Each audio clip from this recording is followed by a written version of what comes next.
Halo, selamat pagi. Seperti biasa, gue bakalan nyampein market update ke kalian. Buat kalian yang belum join, jangan lupa ya, join ke grup diskusi Discord ini ya. Link ada di bio. Nah, kali ini gue mau nyampein beberapa hal ya, terutama soal arah market kripto sendiri ya. Pastiin lo nonton sampai habis, karena ada update-update krusial yang bakal gue sampaikan ke kalian. So, langsung aja kita ke market update. Oke, kita ke Monly terlebih dahulu. Monly so far masih sama ya. Ini kalau kita tarik sebenarnya kalau kita tarik lewat trendline nih, ini masih bullish ya kalau menurut gue ya. Dan kalau kita lihat juga ini dynamic EMA-nya ini udah mulai catching up juga ya. Nah, ada potensi sebenarnya di area sekarang ini adalah area support yang cukup kuat di Monly sendiri. Tapi bisa jadi ya, kita melihat skenario seperti ini nih. Nah, dia akan sweep kembali ya ke atas revisit ke area finish action di sebelah sini. Kemudian dia run up ke atas. Ini untuk Monly menurut gue masih bullish. Dan kalau kita lihat sendiri sebenarnya Monly itu masih ya, itu masih berkisar di antara range sebelah sini nih, area atas dan bawah sebelah sini nih. Jadi selama Monly sebenarnya belum bisa break ya daerah atas itu atau bawah, kita akan tetap ngelihat secara midterm mungkin kita bakal ngelihat ranging ya di sisi Monly chart sendiri. Cuman seperti yang gue sampaikan tadi ya, Monly masih bullish ya dengan target ya terdekat mungkin di 135.000. Ini untuk Monly. Oke, untuk weekly sendiri gimana nih? Nah, weekly seperti yang gue sampaikan di last market update ya. Ini ada potensi weekly itu untuk short term bounce terlebih dahulu seperti ini nih, ya kan? Dan kalau kita lihat dari dynamic EMA sebelah sini, Bitcoin itu masih ya sebenarnya masih belum bisa break di atas area dynamic EMA sebelah sini. Untuk arah weekly sendiri kayak gimana? Nah, weekly kalau misalnya ya, Bitcoin bisa break ya di atas area dynamic EMA sebelah sini. Nah, ini ada potensi di weekly kita akan ngeliat dia retest nih ke area sekitaran sini. Ya, at least di sekitaran sini dan sampai target maksimal mungkin di ATH ya. Ini kalau kita lihat dari sisi weekly.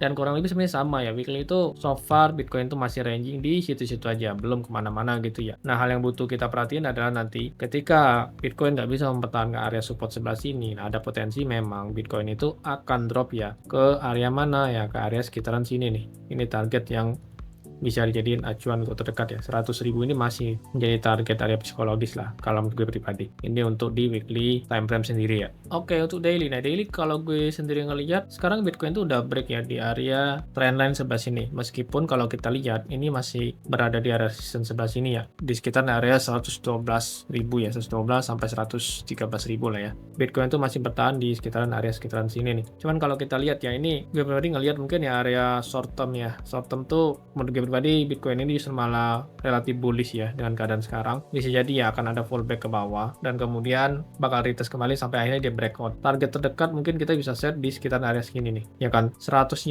ini masih cukup oke gitu kan, dan kalau misal bisa break lagi di area sekitaran sini, kita bisa ngelihat ya bakal revisit lagi nih ke area sekitaran sini lah ya. Area psikologis di 120 ribuan. Nah, untuk daily kalau menurut pribadi ini cukup bullish untuk Bitcoin ya, dengan ngelihat pattern ini kan kalau kita lihat ini seperti pattern ascending triangle ya. Jadi akan membentuk istilah itu segitiga ya. Segitiga yang mengarah ke atas gitu kan. Dengan tumpuan atau supportnya di area sekitar sini ya kan, dan area resistance ini menjadi area yang harus kita lihat juga kan, waspadai gitu ya. Ketika dia reject nanti bakal drop dulu ke bawah ya. Bisa jadi sebenarnya kayak gini dan kemudian retest kembali ya sekitar area sini, baru kita bisa ngelihat dia break ya. Sekali lagi catatan, selama sebenarnya Bitcoin nggak jebol nih di area 107 atau 108 ribu di area sekitar sini. Kurang lebih seperti ini ya untuk Bitcoin. Kita mungkin dalam jangka waktu dekat ya dapat melihat skenario seperti ini.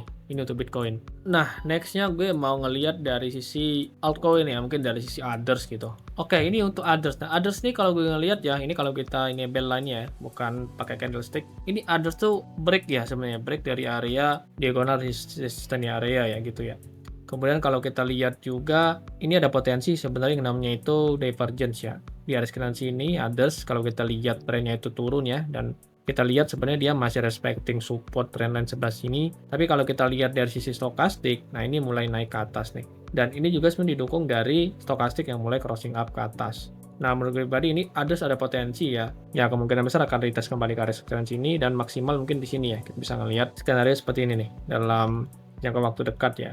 Seperti ini dan gini nih, ya kan. Kayak targetnya kemungkinan akan di area sekitaran sini ya 280 billion ya. Again, tapi ya kita harus ngelihat others tuh bisa mempertahankan area sini, gitu. Nah, selama area ini bisa dipertahankan, nah kita bisa melihat move on ke sini. Tapi gimana semisal ya, others itu justru malah jebol ya, atau break area scan sini. Nah, kita bisa lihat aja ya dari sisi Fibonacci ini kita tarik gitu ya. Nah, others ini kalau semisal jebol, nah bisa jadi dia bakal mengunci ke area sini nih, terdekat di 1,618 atau sekitar 233 billion. Nah, kalau kita tarik ya, ini drawdown-nya ya. Kalau misal others jebol gitu, sekitar 7%. Jadi kalian bisa expecting bahwa ya mayoritas altcoin bakalan drop at least di sekitaran 7%-an ya. Tapi kalau misal others ya bisa break ya, bisa mengikuti skenario yang gue buat di sini ya, dia tetap bisa mempertahankan area sini gitu ya. Kemudian mungkin bisa jadi dia retest lagi ya ke area support sini. Nah, kita bakal ngelihat ya others itu punya upside sekitar 11% gitu. Nah, ini kalian bisa hitung sendiri ya. Risk to reward-nya itu kayak gimana. Kalau kita lihat ini kan lebih dari satu lah ya. Ini kalau misal kalian pun mau ngelihat nih dari sisi risk reward, mungkin kalian bisa pasang posisi di sini dengan area stop loss di bawah sini. Nah, ini bakalan kelihatan nih area risk reward-nya kayak gimana. Oke, 1,5 ya. Menurut gue ini area yang cukup oke gitu. Atau kalian juga bisa nunggu sebenarnya ya. Untuk short term ini, sekali lagi ini untuk short term movement ya. Kalian bisa nunggu ya, dia retest dulu ke bawah sini itu juga oke gitu ya. Karena kalau kita lihat juga ini kan masuk ke area resisten juga ya. Dan kalau kita lihat bisa jadi ini ada potensi rejection gitu. Nah, kalian bisa tunggu di area sekitar sini gitu kan. Position yang dengan cukup oke sehingga risk to reward yang kalian dapatkan itu cukup oke juga gitu ya. Di sekitar 1:3 gitu ya. Atau 1 ya loss 1 ya. Kemudian rewardnya kalian dapat 3 ini untuk others. Nah, nextnya kita coba lihat Bitcoin dominance ya. Oke, ini Bitcoin dominance. Bitcoin dominance menurut gue ya ini tuh masih bullish banget ya untuk Bitcoin dominance. Memang ada chance ya sebenarnya Bitcoin dominance ini akan drop terlebih dahulu nih. Mungkin retest ke area sekitar sini gitu ya. Dan kalau kita lihat juga dari sisi stokastik ini juga mendukung kan. Dia udah masuk ke zona ya overbought ya. Kemudian kalau kita lihat juga ini udah masuk area resistannya juga ya di area stokastik gitu ya. Nah, ada potensi kita bakal ngelihat mungkin Bitcoin dominance ini bakal drop dulu nih ke area sekitaran sini gitu ya. Ini juga kalau kita lihat masuk ke area resistance juga sih. Jadi expecting rejection juga lah di area sekitar sini gitu. Nah, ini skenario yang mungkin kita bisa perhatiin. Secara trend gue masih ngelihat ini masih cukup bullish sebenarnya untuk other sendiri ya. Memang ya, kita bisa ngelihat dalam posisi yang midterm itu kita expect bahwa others bisa sampai ke area 63% gitu ya. Karena ini week ya sebenarnya. Week ini tuh jarang banget gak dikunjungi nih. Secara historis kalau kalian lihat ya di area sini jarang banget kan ini nih. Ini bahkan lebih dari sini ya. Kalau kita lihat ya area yang dikunjunginya. Ya bisa jadi ya kita akan ngelihat skenario seperti ini ya. Bitcoin dominance akan reject dulu ya di area sini. Kemudian kita bakal ngelihat move on seperti ini ya. Ini untuk Bitcoin dominance. Jadi expecting sebenarnya dalam jangka waktu ya menengah ya. Gue pribadi ngelihat ya altcoin akan cukup berdarah atau cukup drop. Nggak buat kalian yang memang punya altcoin yang cukup lama, menurut gue ya better buat kalian buang gitu kan. Karena dalam altcoin itu nggak ada yang namanya buy and hold. Tapi altcoin itu alat spekulasi. Ketika kalian udah ya mencapai profit gitu ya dengan target yang kalian tentuin, ya udah kalian harus take profit gitu. Dan ketika pun kalian nggak sesuai gitu ya, tesis kalian itu nggak sesuai, ya udah kalian harus cut loss gitu. Jangan sampai kalian dropnya jauh-jauh lebih parah. Nah, ini untuk Bitcoin dominance. So far memang kalau gue ngelihat ini masih bullish ya, belum ada perubahan untuk terkait Bitcoin dominance gitu. Kecuali kita bisa ngelihat bahwa Bitcoin dominance itu bisa drop nih sampai ke area sekitaran sini gitu ya. Bitcoin dominance gitu kan bisa jebol area sekitaran sini. Nah, ini bisa jadi nih patternnya cukup oke karena dia bakal balik ke area sini lagi nih 57% gitu. Jadi ini beberapa skenario yang patut kita perhatian untuk Bitcoin dominance sendiri ya. Oke, gue tertarik buat bahas gold juga ya. Ini kita bakal ngelihat posisi gold ya kayak gimana ya. Karena gold udah drop cukup lumayan ya kalau menurut gue pribadi.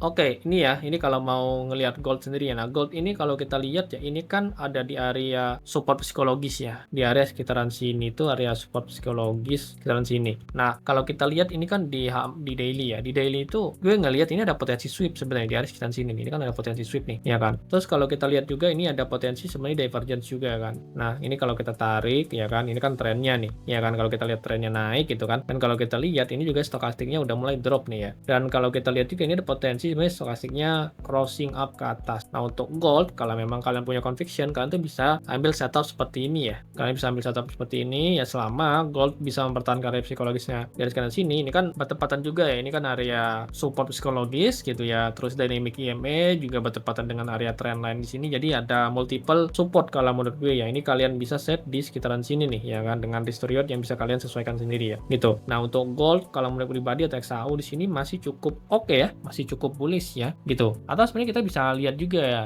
gitu ya, skenario-nya kayak gini nih. Gold itu bakal ranging dulu gitu ya, bakal ranging di area sekitar sini gitu ya. Jadi nggak bakal keluar dulu dari zona sini. Nah kayak gini ya, baru nanti gold akan melanjutkan kenaikannya gitu kan. Dan ini menurut gue pribadi akan butuh waktu yang cukup banyak ya. Kalau semisal gold nggak segera breakout, nah kita bisa expecting gold itu ya bakal ranging mungkin ya lebih dari 1 minggu gitu. Karena kalau kalian lihat sendiri ini ya, the last time kita ngelihat gold itu ranging kan ini lumayan lama nih ya, di area sekitaran sini ya kan, kita tarik ke sini ini sekitar 120 hari kan, cukup lama gitu. Karena kalau kita tarik juga nih di area sekitaran sini, kita tarik gitu ya, terakhir kali ini kan peak nih ya, ini kan peak juga kan, sempat ada rejection cukup kuat. Nah kita bisa expecting mungkin ya di bulan Februari kita bisa ngeliat nih run up lagi nih untuk gold ya, dan ini kita bisa sesuaiin gitu targetnya kemana. Ini kita copy aja fraktalnya ya. Nah ini kalau kita copy fraktalnya, tapi cukup sebenarnya cukup inilah ya, cukup naik dengan signifikan ya. Kalau kita lihat fraktal sini ya, targetnya bisa ya 5.000 tuh masih bisa gitu, tapi ini lumayan tinggi kalau menurut gue ya. Kalau kita hitung upside-nya gitu ya, kalau semisal kalian ambil di area sekitaran sini gitu ya, nah itu sekitar 25%. Oke, mungkin kalian bisa sesuaiin kayak gini nih, kalian entry di sini gitu kan, stop loss di area sekitaran sini dengan take profitnya di sini nih gitu.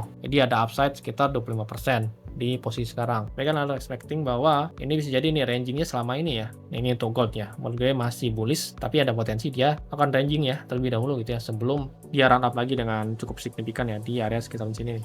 Oke, ini ada request dari kalian ya untuk lihat outlook Aster ya. Ini coba kita lihat Aster ya. Oke, ini buat Aster. Nah, Aster ini kalau gue lihat dia tuh udah break di area sekitaran sini ya, di golden resistance area sekitaran sini gitu ya. Kemudian kalau kita lihat juga ini ada potensi dia tuh divergence ya. Nah gitu. Jadi secara tren dia tuh ke bawah gitu ya. Dan ini udah masih respecting juga sebenarnya di area support sekitaran sini. Dan kalau kita lihat juga secara stokastik dia tuh malah naik kan. Dan kalau kita lihat juga stokastik juga udah mulai crossing up ke atas. Nah kalau menurut pribadi kalian bisa tunggu dulu nih, dia memperlihatkan movement seperti ini ya kan. Kalau kalian lihat nanti dia coba ganti nih trennya kan, dari yang awalnya bearish ini mulai ke bullish nih gitu kan, market structure-nya mulai bullish gitu. Nah kalian bisa tunggu dulu ya, price action-nya terbentuk kurang lebih kayak gini gitu kan. Tunggu dulu dia ranging gitu kan, ranging cukup lama, terus baru kelihatan dia ya slowly but sure gitu ya, dia mulai naik ke atas gitu. Nah baru kalian menentukan nih kan apakah kalian mau masuk atau enggak. Area invalidasinya menurut gue di sini masih cukup oke ya. Kalian bisa taruh area invalidasi sekitaran sini gitu ya. Gitu, dengan target terdekat kalian bisa set di area sekitaran sini gitu. Dan kalau kalian mau bikin juga ya mungkin ya kayak gini ya. Kalau kita lihat secara setup ya, kalian bisa tunggu di area sekitaran sini, atau sebenarnya nanti tunggu dulu ya. Tunggu skenario kayak gini gitu kan. Nah, ketika nanti skenario udah mirip kayak gini, nah kalian bisa pasang positioning nih. Kalian bisa positioning kurang lebih kayak gini dengan area stop loss sekitaran sini gitu ya. Untuk Aster dengan target ya kalian bisa sesuaiin gitu ya. Kalau emang kalian percayanya sampai balik ke ATH ya udah kalian set ke sini gitu kan. Cuman kalian harus lihat juga ya, ini tentunya Aster ini salah satu play yang harus kalian perhatikan juga ya, mengingat Aster ini kan udah drop yang cukup jauh gitu kan, di sekitaran sini nih ya kan, dropnya dari 2,3 gitu, sekitar 50% kan dropnya gitu, hampir 60% gitu. Dan kalian harus lihat juga kan dari sisi risk kayak gimana nih. Kalau emang kalian expecting ya dia bisa balik lagi ke sini ya, risk ini masih cukup oke kalau menurut gue ya. Ini sekitar 1/7 gitu ya. Oke, gitu aja market update dari gue. Jangan lupa kalian join grup Discord ya, dan jangan lupa kalian subscribe. Thank you.